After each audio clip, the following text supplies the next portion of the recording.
You've probably never heard of this small indie YouTube channel called Salmonetic. Those who do mainly know them for their various challenges or gameplay videos, but little do most of their viewers know, there's a lot going on behind the scenes.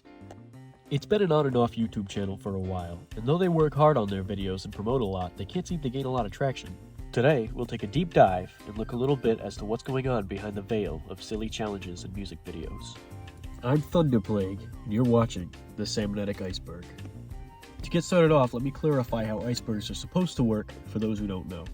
Icebergs have entries that give more insight into the thing it's about, and the deeper down we go, the more obscure and creepy it gets. Let's get started.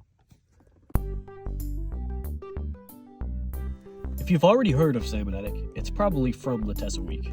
It was a week-long event on their channel where every day for a week they posted old videos and remakes of their projects from their recently passed high school video production teacher in honor of him. Without him, they most likely would have never kept up with Salmonetic. What most people don't know, however, is the long, overarching story of Letessa Week. I won't spoil it for you here, but it brings back some of the channel's legacy characters that hadn't been seen for years before that point. Highly recommend watching it. It's one of the best projects by far from Salmonetic. But you have to watch all of it or you won't really understand the story. Pine Incorporated, or the Paranormal Investigators of New England, is Dennis and Zach's sort of side hustle. It seems like they've always had a connection with the paranormal, so they decided to take that passion and turn it into their own spin-off YouTube channel. Very good content, so I won't spoil much of it, but they don't ever really come up with the lack of evidence. All Pine Incorporated episodes can still be found on the Salmonetic YouTube channel, but for the slightly longer and more in-depth Pine Vision cuts, more on that later, you'll have to go watch it on their sister channel, Pine Incorporated, which is my personal preference. You tend to miss stuff watching the Salmonetic versions. Salmonetic is mostly known for their various challenges. They will do basically whatever their viewers want them to do, at any cost, from eating the world's spiciest peppers to actually waterboarding themselves. They're extremely entertaining and always get a good laugh. But yeah, I won't say much more than that. Go watch it. Currently Salmonetic's most viewed video, the crew had always been fascinated by those old animatronics, so when Chuck E. Cheese announced they were getting rid of them, they put together a memorial to fight against the horrific act of corporate greed. A pretty short and low-effort video. I'm sure they really aren't happy about it being their most viewed, as some of the other stuff in the Iceberg took them way longer and a lot more effort. Going back to the challenges, the Ghost Pepper was Salmonetic's first ever challenge video. Inspired by the likes of GMM, Dennis, Zach, and Liam ate a ghost pepper, which was their claim to fame for a while until they eventually ate the Carolina Reaper for their 100 video special. Both pretty good videos, go give them a watch. Although it's probably their most popular series, not much is actually known about the one everyone refers to as Ford Guy. For a while, everyone thought he was co-star Zach in a Ford hat. That's not true, as revealed in Letessa Week. He seems to be somewhat of a hermit that loves Ford cars and trucks, and also beaten Salmonetic's leading man Dennis in the head with a wrench.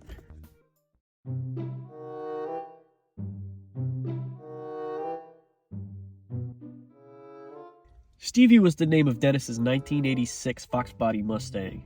It was pretty much his prized possession and appeared in almost every video before he had to sell it. Zach then got a 2001 SN95 Mustang that he likes to call Bin Laden. I'll let you put together why it might be called that.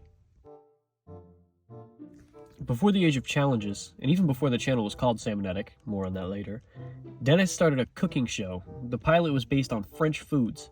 It was originally challenge-based, but upcoming episodes seem to have dropped that. I should also mention the co-star of the pilot, who I won't name here, but you can go watch it for yourself, apparently turned into a huge asshole, abandoning the entire crew. According to them, he was last seen laughing and calling them the F-slur driving away in his shitty car after failing a burnout. The ongoing theory is he left because Dennis did not reciprocate his secret love for him, which is why he projected by calling them that word. As shown in Letessa Week, Dennis and Zach started off flipping cars before they had the idea to start a YouTube channel. Dennis's love for classic cars and Zach's knowledge made them a great duo for starting their own dealership. However, I guess plans fell through when they came up with Salmonetic and discovered that to be their real passion. Salmonetic actually originally started off making gameplay videos. Dennis and Zach both love video games and see Markiplier or Game Grumps as some of their biggest influences. They play mostly horror games, as those usually get the most laughs and are the most fun to play. The gameplay videos actually feature Dennis playing while the rest commentate over it, though usually they will try to play online games that they can all mess around in. There hasn't been a gameplay video in a while, and my guess is there will be few and far between due to Dennis wanting to do bigger and better things with the channel, and the gameplay videos never really did that great with the views anyway. Pine Vision is what Dennis and Zach call their Sony Handycam that they take on their Pine investigations. The footage almost always adds something unique and overall just adds a very cool and creepy vibe to the videos. These Pine Vision videos are actually locked to the Pine Incorporated YouTube channel, so viewers have a reason to go watch that as well and get some extra content at no extra cost. There's actually not much to say about Fort Wetherill. It's an abandoned artillery fort in Jamestown, Rhode Island that Dennis and Zach wanted to go investigate for Pine. However, all we got is for the teaser. Whether or not we'll actually get to see it is up for debate, but we do know it's on Dennis's vision board, so maybe one day. Jenny is the name of Zach's 2010 Ford Ranger. Like Stevie, Jenny was Zach's pride and joy. It also appeared in some Salmonetic videos, those weird montages they got in the habit of doing for a while. Jenny was a good truck, but her life came to an unfortunate and abrupt end when she was infamously struck by an ambulance. But she still clearly holds a very special place in the heart of the Salmonetic crew.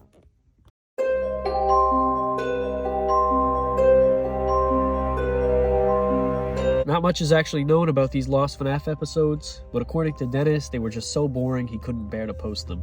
Allegedly, he had to refilm FNAF about 3 times before they got any funny clips, and it's still not even Dennis's prized creation. This one has some spoilers for Latessa Week, so if you haven't watched it already, I highly recommend you do. Alright, here we go. Sam, previously referred to as Smippy, was the original host of Salmonetic. Before it was called that, the channel was called Smippynetic. We see Dennis shoot him and take over the channel in the earliest episodes of when it was called Salmonetic, and it was newly rebranded and everything. For years, he was presumed dead, but the crew's head scientist, the man who refers to himself as Dr. Porkwire, more on him later, revived him and was bringing him back to life behind the scenes. Finally, he had a huge master plan to kill Dennis and Zach, although as shown in Latessa Week, this plan kind of fell through and they seem to be chill now. From what I know, Sam is the head editor at Salmonetic, which is why he never really appears in the challenge videos. He also is affiliated with the Cold War in some way, but that's all I really know at this time. The real digging is going to have to be done by someone else. HNN, a Husky News Network, is the news network run by Dennis and Zach's high school. Mr. Latessa ran this program, and Dennis and Zach were kind of like his 2 apprentices. Spence stated nobody else in the class really cared for it or had a passion for it except for Dennis and Zach and a few of their friends, which inspired them to start their own show, unrelated to that shitty train wreck of a school. Again, this entry is going to have some spoilers pertaining to Latessa Week. I'm going to start in 3, 2, 1. Basically, Cowboy Dennis seems to be a clone of one of Dennis's cowboy ancestors. That may be a lot to take in, but I'll go into the clone thing more later on. But basically, Cowboy Dennis seems to have a rivalry with Zach's ancestor, kind of like Dennis as the bounty hunter and Zach as the renegade. Nothing crazy to note here except that Cowboy Dennis was responsible for the Wendigo being recognized as a real creature of the mountains and not just a myth. It seems like he would also hunt cryptids and monsters, which actually may be the first ever appearance of Pine. I've gone over him a little already, but basically Dr. Porkwire is the head of science for Salmonetic. Why a YouTube channel needs a head of science is beyond me. This man is off his rocker crazy and nobody quite knows why. All I know is he sounds like Zach and I presume he looks like Zach under that mask too. Could he be related to what they refer to as the clone core of Salmonetic? Who knows? Oh god, where do I start with Pedro? He's a legacy character brought back recently, and he seems to be Salmonetic's janitor, but he deserves way more than that, and the work he does for these people is ridiculous, and it just gets to him sometimes, and he just needs the viewers to... Sorry, I got a little off track there. I don't know where I was going with that. Anyway, it seems like he's a pretty unimportant character, and there's really nothing to look into there. There seems to be many clones of the existing Salmonetic crew. It's explained as why we have Cowboy, Dennis, Ford Guy, etc.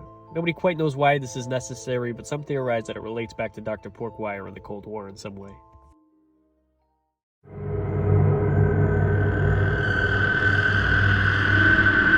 More spoilers for Latessa Week here, so be warned. We know that our timeline's real Dylan died in February of 2024, after being shot to death by Sam, following the filming of their Heat Experiment video, as a ploy to get Dennis and Zach to follow his trail so he could kill the 2 of them. Obviously, it didn't work out that way, and they just took the Dylan from the past into the present. What irreversible effects this may have on our timeline, I have no idea. Will was actually last seen going on a journey to a land he called Coal Edge. No records of this place existing can be found, and I have no idea what the hell he was talking about. Nobody has seen him since. I'm sure the Salmonetic crew was doing their best to keep tabs on him, although it is worth noting before he left he seemed to be rambling something about the void. More on that later. Will seemed to have been a physicist focusing on the transfer of matter between dimensions. Not much is known about what Will refers to as the Void, but I'll talk a little bit about his findings he left behind before he went missing. Basically, according to him, the Void is an empty, barren wasteland modeled after a suburban neighborhood, except filled with naught but blackness for miles, found between dimensions. However, he states that every so often you'll come upon a space that seems familiar to you, but just a little off. A liminal space, if you will. There seems to be a valuable artifact there labeled the Eye of the Void that allows the transfer of matter between dimensions. The Void is a place where supposedly anything can exist. Will's writings consist of blue spacemen who travel too far, too fast, creatures that mimic the voices and physical body of your friends, pure black ink-like monsters with one single eye, or even, strangely enough, a man in a purple sweater with the head of a kangaroo. Is his head a kangaroo head, or is he holding a kangaroo head? I have no idea. Does any of this have any validity to it? I also have no idea. But that's all I can find on the topic, so let's move on. Sam and Eric is the final entry on the Iceberg. It refers to an 80s show that's mostly lost media by now.